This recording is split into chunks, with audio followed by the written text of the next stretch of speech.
Hi everyone! So as promised, today I'll be sharing my Switch game collection. And I've talked a lot about handheld systems on this channel.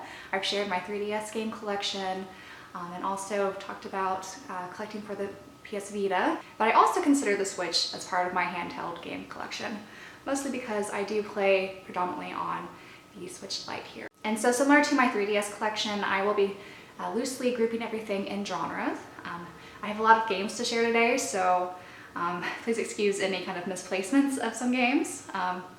It's bound to happen when you have over 100 games, and trying to go through them fairly quickly so that the video is not too long. But I think one of the things you'll see in this collection is I really enjoy collecting JRPGs, visual novels, some platformers, and adventure games. So I hope you guys enjoy. Alright, so let's kick things off with the Atelier series. And so I adore the Atelier series. I have Atelier Lula here, and I actually haven't started this one yet because I wanted to finish the Arland trilogy before getting to this one. So I know you don't need to finish the original trilogy before starting Lula, but for me, I felt like it would be a little more rewarding to get to know all the characters from the originals and then see them come together in the final sequel. And I actually have the box set here when I was buying more box sets, and I really liked the art style of this. And then next I have Atelier Ryza, the first one, and I adore this game. I think this is a great entry point into the series. I know this is a very popular entry because of the character models, but honestly the gameplay is really fun in this one, and I do appreciate how they got rid of the time limit, just to make it a more relaxing experience that I really adore about the Atelier games. And what I thought was even better than the first Ryza was the sequel, and I really enjoyed the turn in the story for this one, and I think they really just adapted the gameplay into something much more mature and streamlined. And a recent acquisition for me was Atelier Sophie 2 here, and sort of similar to my predicament with Atelier Lula, I haven't played Sophie 1 yet, but with this being the newest entry into the Atelier series, and with this also apparently very different from the original, I'm inclined to just jump ahead to Sophie 2. And then for my last guest title, I do have Blue Reflection's Second Light here. I know this plays a little bit differently than the Atelier series that I adore, but I'm excited to try this out nevertheless. And to continue with JRPGs, I of course have Trails of Cold Steel 3 here. This is one of the series that I collect on both the PS4 and the Switch. So I haven't played the Switch version of this yet, and so I'm looking forward to see how this plays a little bit differently from the PS4. And I also have Trails of Cold Steel 4 as well. So definitely recommend the Trails series if you haven't tried them yet. As a Trails fan, I do hesitate when it comes to recommending starting at Trails of Cold Steel 3 instead of starting from the beginning. I feel like it's a much more rewarding experience if you start from the beginning, but these are long games, and it's quite a commitment, I think, to start from Trails in the Sky. There are a lot of great videos that actually go into this topic. If you guys want to learn more, I can maybe do a video in the future, but honestly I think that this has already been covered on YouTube. And my opinion is very, very similar to, I think, what a lot of others have said. But at the end of the day, you should just play what you want, and if you want to skip to Trails of Cold Steel, just go right ahead. And to continue with NIS America games, I have Crystar here, and this is another new acquisition, and this recently came out. I never played the PS4 version, so I'm excited to see how this plays on the Switch. I heard it's a pretty good port. And then I have Caligula Effect 2, or Caligula 2 Effect, however you want to read the title. This gets a lot of comparisons to the Persona series, which I think is fair. It's set in a high school setting, and there's these inner demons that people battle with. I haven't played this second entry yet, but I heard that this has a lot of improvements from the original, so that's why I picked this up. And then next I have the Alliance Alive. So I do own this both on the 3DS and on the Switch, and I haven't played either yet. However, the Switch version is the HD remastered version, so I'm probably going to play this one first. And then here I have The Fall of Legion, Rise to Glory. I think this was originally on the Vita, and I'm pretty sure this is getting a PS5 remake along with the sequel soon. And This has a 2D side-scroller combat system, and I think the second one gets more into sort of a visual novel in the choices you make. So I also have the sequel here. They're both still wrapped, as you probably could tell on the video, but this definitely intrigued me because I usually like NIS America titles, and anything that has JRPG and visual novel elements are games that I typically try to pick. So moving on to the Ys games. So this is a popular series from Falcom, and I have Origins here, which is sort of a prequel to the vast catalog of the Ys games. And these are just really fun action RPGs. And I think Falcom did a really good job distinguishing the Ys series and making it a little bit different from some of the other action RPGs you see on the market today. They made the combat really addictive, and it's not so much button mashing or hack and slash. They, I think, did a really good job with the kind of combo options you could have, as well as weaving a nice narrative in all the stories too. I think this is a great entry point for anyone new to the Ys series, and it's definitely a good, I think, handheld game to pick up and go with. And what's probably the most popular game in the series at the moment is Ys 8 here. And I have played this before, even though this copy is wrapped. I basically traded my Peggy version for the ESRB one when NIS America was selling these again. I think this is also a great entry point of the series. This is a much more substantial entry compared to the Origin series, but I would say the narrative's really good in this. The whole shipwrecked on an island of an amnesia, it kind of sounds like an anime trope, but I thought this is really well executed and the gameplay is fun. And then the most recent entry point into the series is Ys 9, Mox from Nox. I do have the Switch version, obviously, and there's a lot of complaints about the graphical quality and frame rate issues with this edition, and they are definitely present. However, I kind of look past it because I have this in handheld mode, and it's not too big of a deal for me, but definitely I think the better experience is probably on the PS4. And I actually went and got the box set here, so I try to be very particular about what box sets to buy now. So usually all the Falcom games, I'll try to get a box set for one of the console systems of their games, and I'll share what the other games that I like to buy box sets for. So next we have Ni no Kuni 1, and I have played a little bit of this, but meaning to play more. This is a very beloved series, especially because of Studio Ghibli's hand in the animation. And so I picked this up on the Switch on sale, hoping I'll get to finally finish this game. I also recently picked up the sequel, which has a very different combat system. So the original had more of a monster collecting sort of combat system, whereas the sequel here has more of an action RPG. I haven't tried this one yet, but once I finish the first one, I'll probably dive into the sequel here to see how it's different. Then I have Tales of Vesperia, and I haven't played this one yet, but this is the definitive edition, so I'm excited to try out the Tales game. I actually have a 3DS Tales game that I'm probably going to try first as my first Tales of game, but I'll eventually try to get through more of them because I hear nothing but good things about the Tales series. And I have a few Idea Factory JRPGs. So here is Dragonstar Vanir. I'm probably mispronouncing that. So I picked this up because I thought the story just sounded interesting. You have this witch hunter that somehow aligns with all these witches who are cursed by a dragon, and they have this sort of rage that has to be calmed down with dragon's blood or something like that. It sounded really interesting, so I wanted to give it a shot. And then next I have Death End Request. And this is another entry that I really am excited to try out.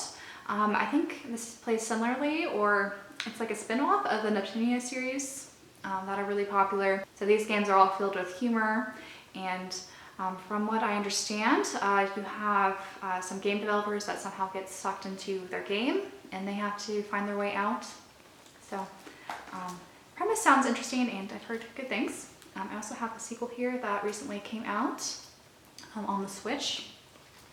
So I think this one has more of a horror game-esque vibe with it, which sounds interesting.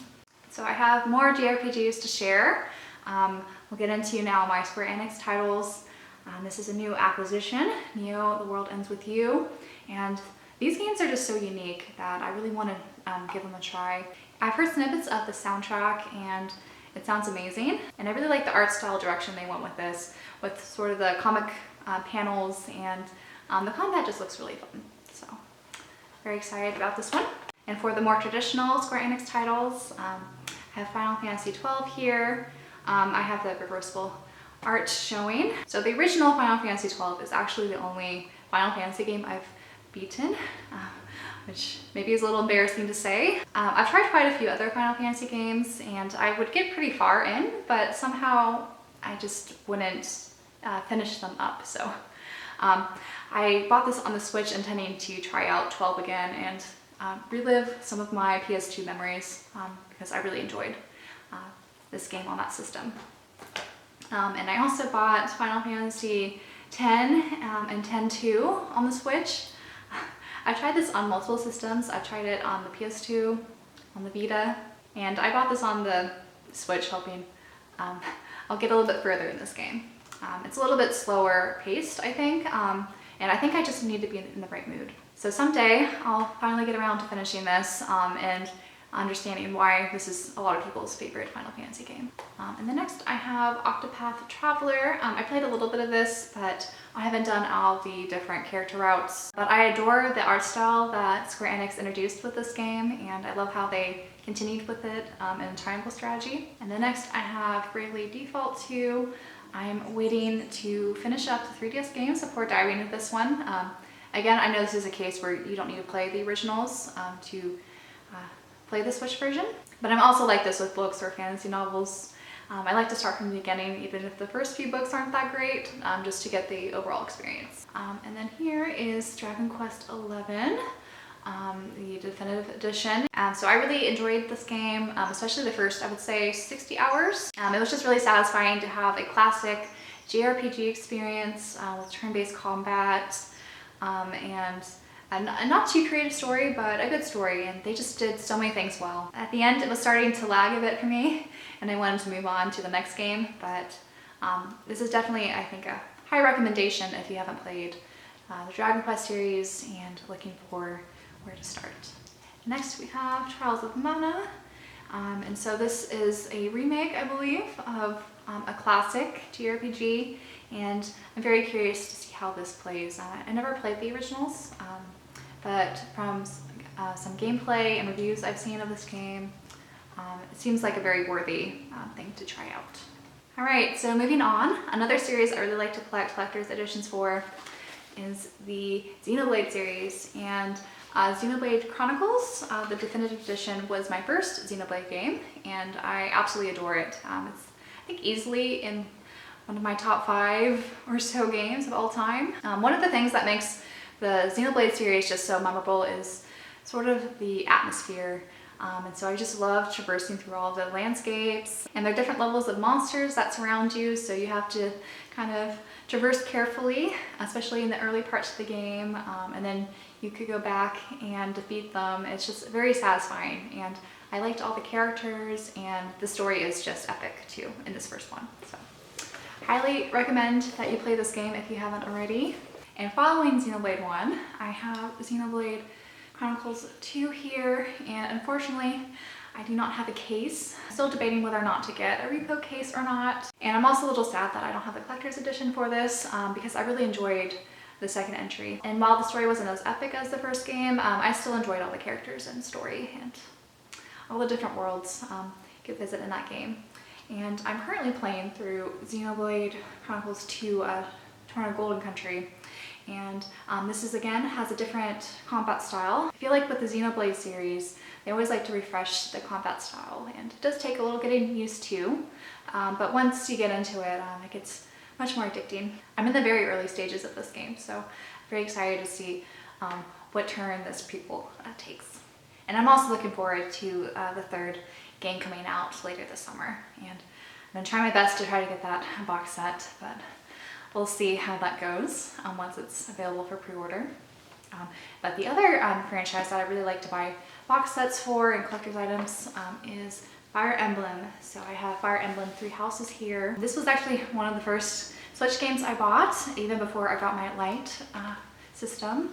I was able to play some things on my brother's system who owned the Switch before I did. But Three Houses was a different take on the Fire Emblem series. For me, I think I do still prefer the more traditional Fire Emblem that we saw on the 3DS system, especially with Echoes of Valentia, but nevertheless, I still really enjoyed Three Houses. I actually haven't done all the routes yet. I still have that one last route to do that I've been saving, and also the DLC. So I've just been trying to savor this game and extend its life before the next installment is announced.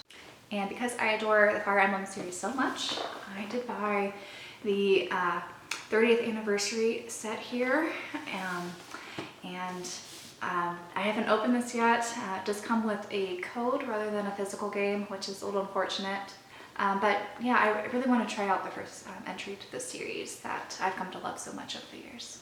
And then quickly to end off all my Fire Emblem games, I do have Fire Emblem Warriors here. I've not played this yet, and I'm very curious about how the new one is going to turn out. And to get into more of my strategy RPGs, I have Valkyria Chronicles 4 here. I do actually have the box set, which I did not grab, but I do have that with the little tank figurine. It's tucked away in my closet. And so this has a different take on the tactical RPG genre, similar to, I think, XCOM.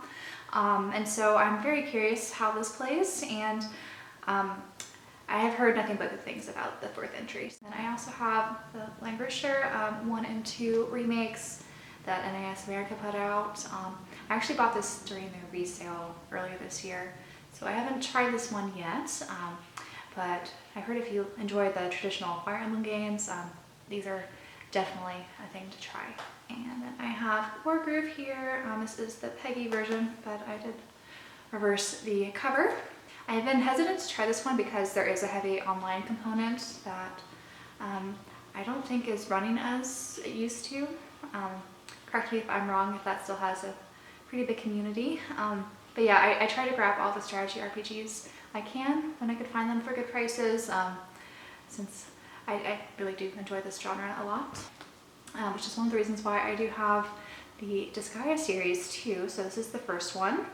Disgaea 1, and I've played a little bit of this. I feel like the learning curve is a bit steep with this game initially, but once you get a feel for it, it's not too bad. I definitely haven't mastered this game yet, but from what I've played, I've enjoyed, and I do like sort of the humor they insert in this. A lot of strategy RPGs, I feel like the story is very heavy, so this is a series that lightens up this genre a bit. I did actually end up getting the box set for this, because it was on sale, I think, at some point.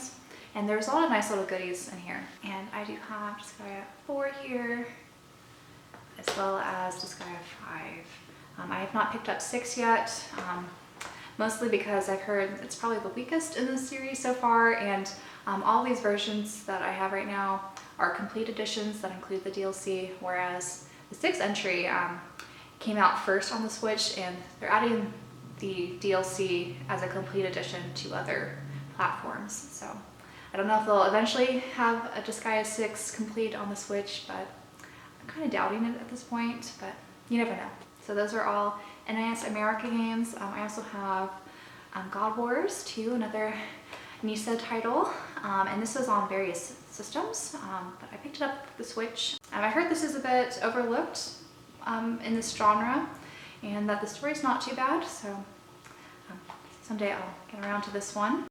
Then I have Mercenary Wings here. I think this was distributed by Limited Run, and I think these were originally mobile games that have improved over time, and this is the 4th entry into the series.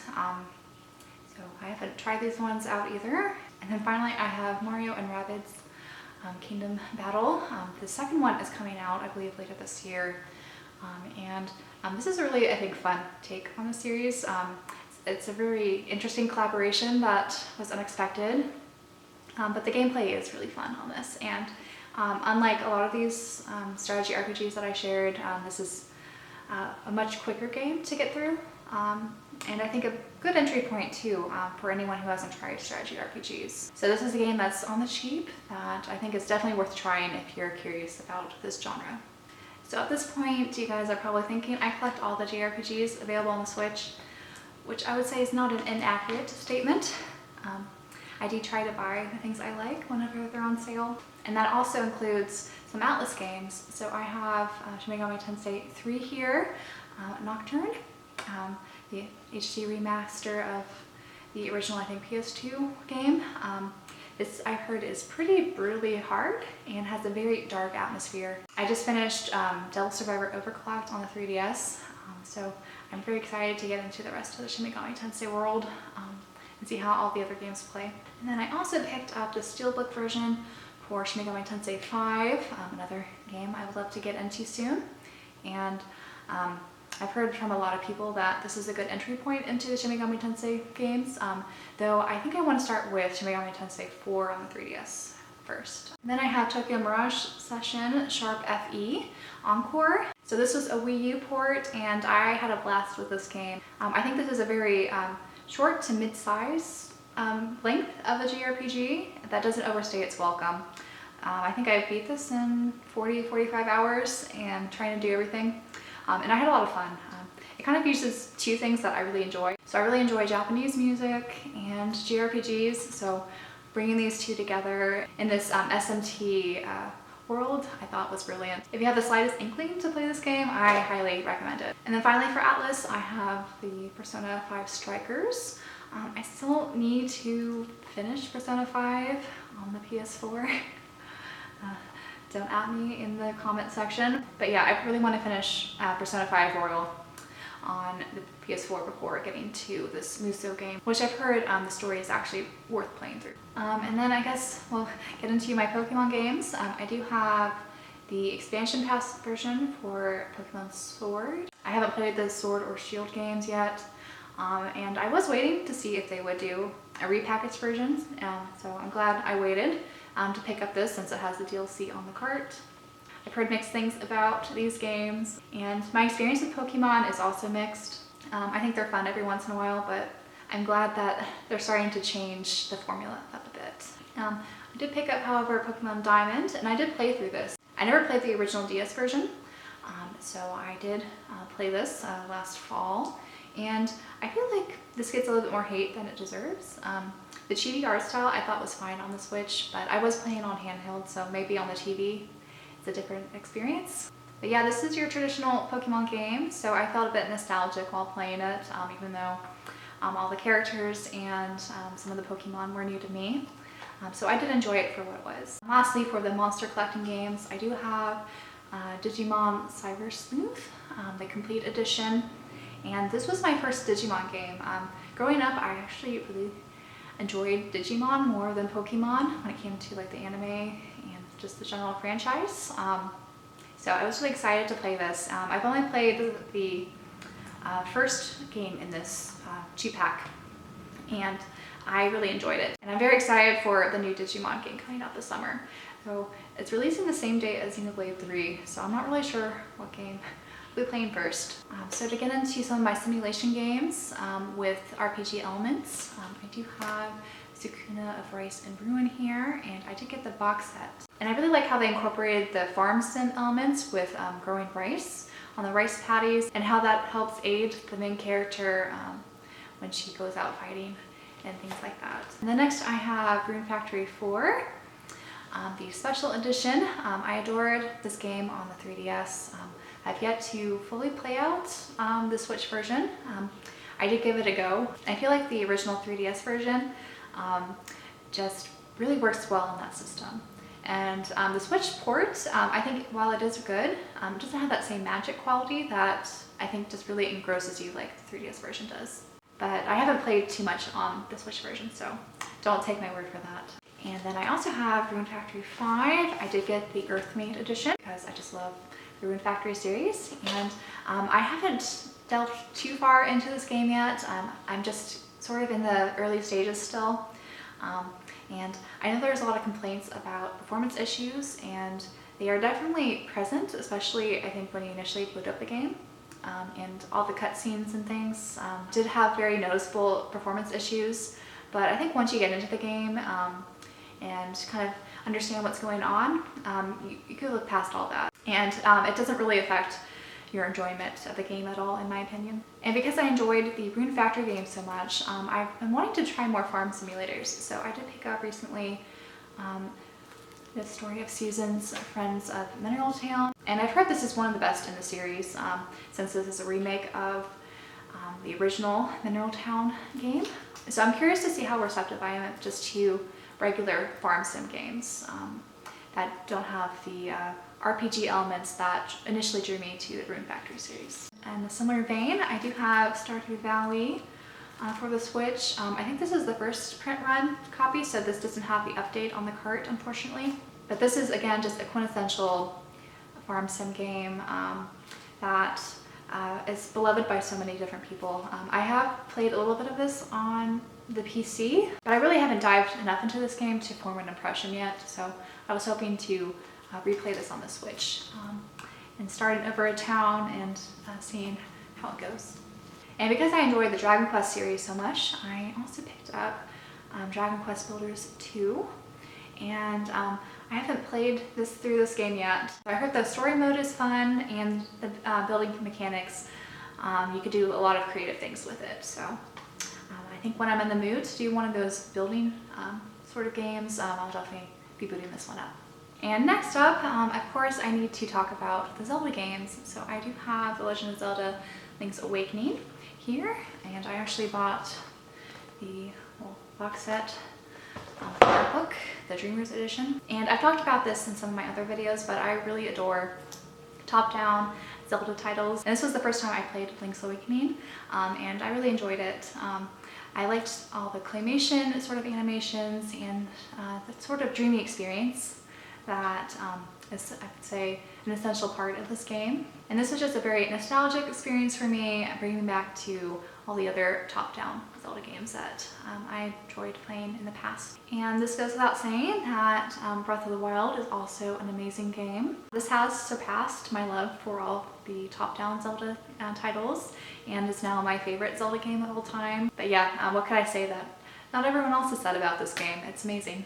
And I do have Skyward Sword here, and I haven't played through this one yet. It is described as sort of being the precursor of Breath of the Wild, which after seeing some game footage, I could see why that is. I just haven't dipped my toes in this game yet, since I'm a little hesitant to play this on the handheld, since this game did heavily rely on motion controls when it was originally released on the Wii. So I think that's sort of where my hesitancy comes from, but yeah, I'll definitely need to try this game soon. And so I do have Hyrule Warriors, Age of Calamity. I do not own the first game. I'll eventually want to pick that up. But yeah, I've been meaning to play this, and I've been sort of savoring it, waiting for Breath of the Wild 2 to be a bit closer before I start. And then I guess I'll start with some more adventure Zelda-like games. I recently picked up Okami HD. I did play this on someone else's Switch before, and I really enjoyed it, so I'm glad to have a copy of my own now. Okami is a classic, and I think if you like Zelda games, you'll definitely like Okami if you haven't tried it yet. And then I have Astral Chain here, and I really like this game. I haven't finished it yet, but I did get pretty far into this, and I just put it down for some reason, and been meaning to pick it up again. And I really like the combat system where your character is chained to a legion, which is kind of like a demon-like character, and you just have some fast, action-packed gameplay style. And I haven't tried the Bayonetta games, who are made by the same devs as Astral Chain, but yeah, that's just another game on my list that I'd like to pick up eventually. And then I have Monster Hunter Rise here, and this was my first attempt into the Monster Hunter series. I did really like the whole kind of feudal Japan sort of setting that they have, and there is more of a story mode, I think, than the other Monster Hunter games from my understanding. I feel like you have to really sink a lot of hours into this game to fully appreciate it, and I think this game also benefits from playing with others online, which I haven't tried yet. So from the little exposure I did have of this game, I did enjoy, and I would like to try it again. I feel like Usually what keeps me in a game is the story. I would say the story isn't really the strengths of the Monster Hunter series. So that's probably why I haven't returned to this, but yeah, I love to give it a shot again. So for my Western RPGs, I of course have The Witcher 3, which is an amazing game. I love this game. I haven't played through all of the DLC yet, but this is a must-own game in my opinion. And I've really enjoyed playing it on handheld actually. Performance-wise, of course, it's not as good as other platforms, but I think it plays really well still on the Switch. And then I have Skyrim here, which I haven't tried on my Switch yet, but this is a classic Western RPG. I played a little bit of it back in the day, I think on the Xbox 360. But yeah, I haven't played it on the Switch yet, so I really want to revisit and play through it again. And then I have Assassin's Creed, the Rebel Edition. This has both Black Flag and Rogue together. It's not fully on the cart, but I think it's just Black Flag that's on the cart. But anyway, I haven't played Assassin's Creed games since back in the day. I think my only exposure was on the Xbox 360 with the first two. So I picked up this game, I think on a Black Friday sale, and I wanted to give it a shot to see how it works on handheld. Finally, I have Immortals Phoenix Rising, and I've heard good things about this game. It's on all platforms, and there are a lot of comparisons to Breath of the Wild with this game, though this has more of a Greek mythology sort of theme to it. So like most of my Ubisoft games, I got this heavily discounted, and I figured I'll give it a try someday. Now these next few games are platformers, and I really love 3D platformers as well as 2D platformers, and I of course have Super Mario Odyssey here. So this is a sealed copy because I bought this on sale, having already played the game that I borrowed I think from my brother years ago. But yeah, I think that's a must-own for the system if you haven't played it yet. I also have the Oddworld collection, so this comes with 3 of the Oddworld games. I do have a little bit of nostalgia when it comes to the Oddworld games. I think I played the original on the PC way back in the day. I haven't played these 3 titles yet, but the Oddworld games are fun. And it's good to have on the handheld. And then I have Spyro, the Reignited Trilogy, and it's a really good deal to have all 3 of these bundles into a single collection. I've only actually played the first game on this, but it was a lot of fun. Though I would say on the handheld, the flying kind of segments I found kind of difficult. But yeah, I don't know if that was a handheld issue or I'm just really bad at the flying segments in this game. But yeah, Spyro I think is a classic, and I do want to get to the other 2 games on this eventually as well. Then I have Rayman Legends here, which is another classic platformer, in this case a 2D platformer. And this is just a fun game to pick up every once in a while and play a few levels. And so that's how I've been going through this. I haven't totally unlocked everything yet, but there's definitely a lot of great content in this. So I'm going to try to fly through these a little quicker, but I have Wonder Boy here and the Dragon's Trap.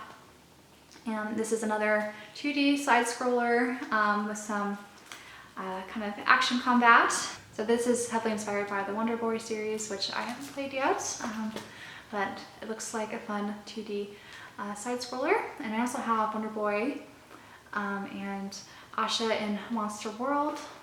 I dabbled a little bit in this game, and it's again another fun 2D platformer with some fighting and I think collecting elements. And to go with more of these classic 2D platformers, I do have some of the Shantae games. So this is Shantae Risky's Revenge, the director's cut. I got the Best Buy edition here. I also have the original Shantae game, again the Best Buy version.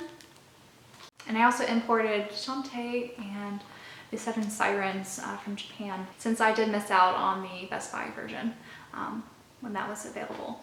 But yeah, I like the Shantae games. I haven't played those first 2 games sealed, but I did play a bit of this one. But yeah, I feel like you can't go wrong with the Shantae games if you like 2D platformers. And I do mean to pick up the other ones too. Not the one that's going for a lot of money, the Pirate's Curse one, but I'm blanking on the name. The other one that's more readily available, like on Amazon and places like that. That was distributed through, I think, Xseed. And I also picked up this Monster Boy. So this is heavily inspired by the Wonder Boy series, from my understanding.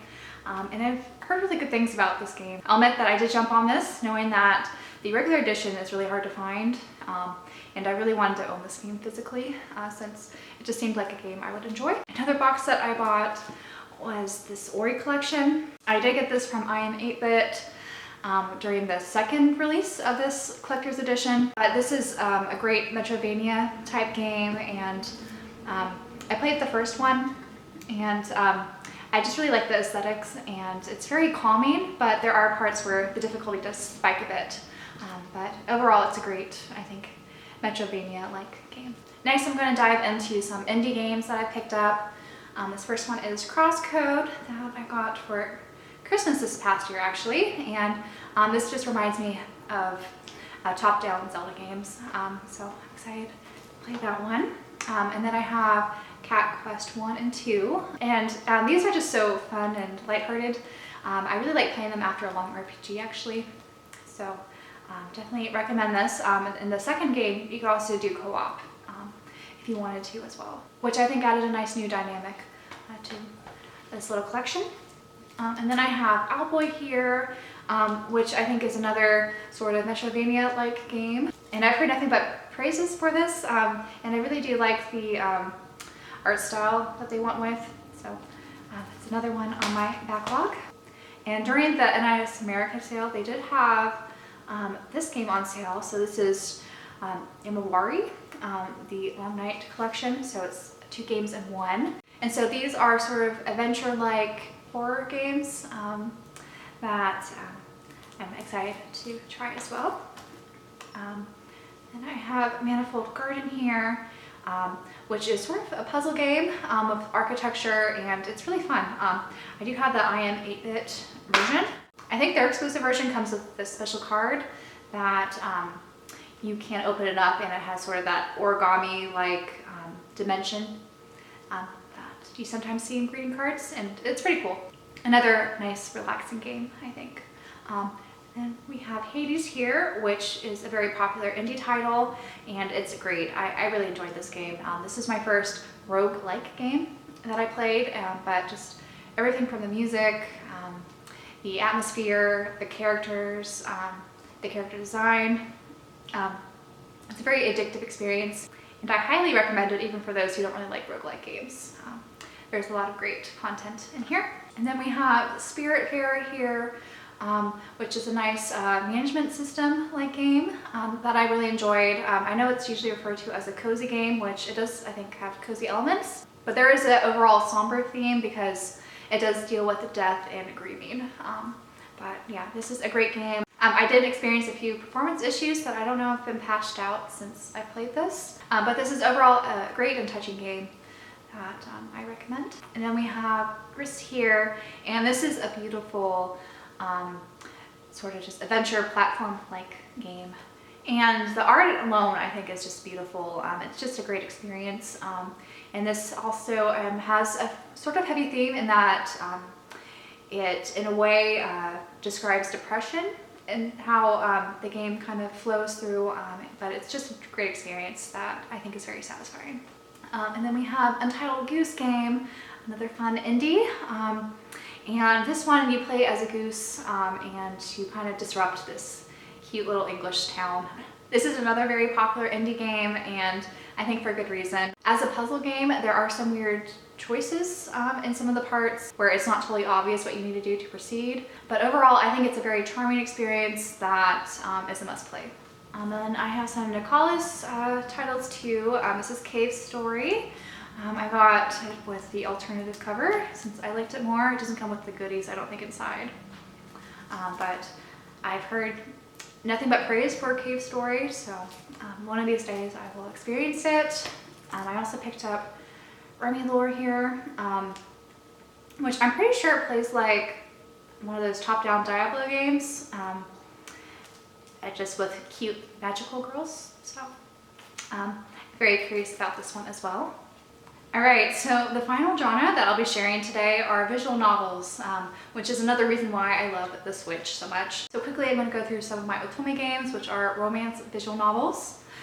So first we have Cupid Parasite. This is a very fun, lighthearted visual novel. And so this is where you play Cupid and you have some sort of dating agency that you run, and you're trying to help all these bachelors find love. And then next we have Variable Barricade, and so this is fairly new. This is where I think you play as an heiress, and your grandfather tries to set you up with various bachelors to marry. And then here is Cafe Enchanté. And so I haven't played this one yet, but I believe that you play as a cafe owner, and all the patrons who come to the cafe are kind of magical creatures and whatnot. So I've heard good things about this one. And then the rest of these Otome games are going to be less lighthearted. First with Olympia Soiree. So this one deals with some racial caste system and trying to extend the bloodline of sort of this favorable caste line. And then there's Busta Fellows, and so this is more of a mystery type Otome game with some, I think, morally gray characters. So this one sounds like a lot of fun, and I think there's less emphasis on the romance and more on the plot, which I am interested in. And then there is this one, Pifore, I think. It's Italian, so I'm probably butchering it. But this one I have played through, and you basically have different mafia guys to romance. Some of the routes I thought were better than others, but it's more of a darker Otome title with some heavy themes for some of the routes. And this also has a sequel coming out later this year. Then there's Collar and Malice, or Collar X Malice. And I played this on the Vita, but I wanted to own this physically for the Switch since it also has the fan disc, or the sequel, available on here as well. I really liked the first game. So these are definitely more plot driven, I would say, though I haven't played the fan disc yet. But the first one definitely is. And the premise is you have this poison collar around you, and you get caught up in this sort of corrupt organization that's trying to destroy everything. And so you have to work with these strangers and find a way to survive through the entire mess. So this is, I think, one of the fan favorite Otome titles that are released in the West so far. And it's one that I would easily recommend to anyone looking for a slightly darker visual novel. And to get into my other visual novels, I have 13 Sentinels, Aegis Rim here, and this is a game I'm currently playing through and loving. You have some tower defense mechanics mixed with this sci-fi time travel sort of story. And I think all of the praise and hype around this visual novel is definitely well deserved. So I'm very excited to finish this sometime soon. And then next, for a recent pickup, I have the great Ace Attorney Chronicles. And so this is 2 games in one, and a little bit different from the typical Ace Attorney games. So very excited to dive into this one. And my only numbered limited run game I have is The House of Fata Morgana, and I heard that this is one of the best visual novels of all time, and so I'm very excited to try this one out since I've heard nothing but praise for it, and I'm glad that they have this physically available for the Switch now.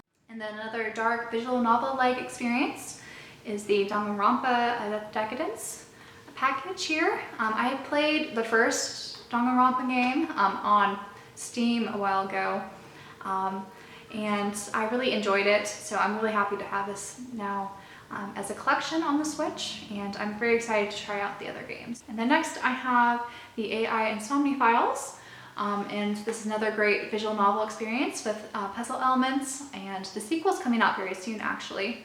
But if you like sort of a darker tone detective mystery sort of series, I think this is definitely one to pick up. And so these last 2 games were ones I picked up during the limited run sale, and so actually these are technically numbered.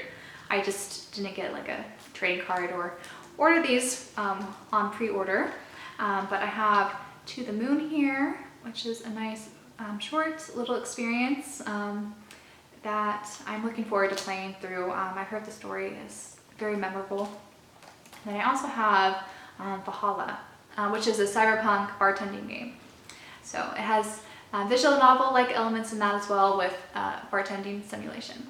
But yeah, that wraps up my entire Nintendo Switch game collection. As you saw, there's a mix of genres that I really enjoy, and I also happen to buy games a lot faster than I actually play them. which I think is an experience, especially if you play a lot of JRPGs, which tend to be very lengthy. But yeah, I hope you guys enjoyed this collection video. There are quite a few games that I'd love to add to my collection someday, like Triangle Strategy and Pokemon Arceus. The Switch is just so rich in games, it's very difficult to keep up in terms of both collecting and playing. But thanks for watching, and if you guys have any suggestions or recommendations of games you think I would really enjoy, I'd love to hear them down in the comments below. And until my next video, bye guys.